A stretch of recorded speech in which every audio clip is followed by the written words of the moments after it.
lahat namin nakapunta. Kahit na medyo short notice. So, ayan,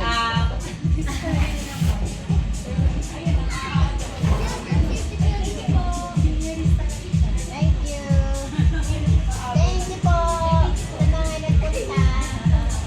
so ayun, let's enjoy lang yung gabi na to po. And,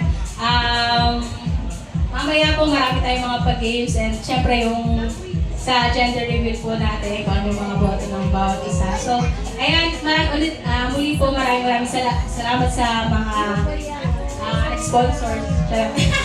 sa mga catering, sa license sound, sa mga foods. So, ayun, thank you po again and sana ma-enjoy po natin yung the rest of the night po. Thank you!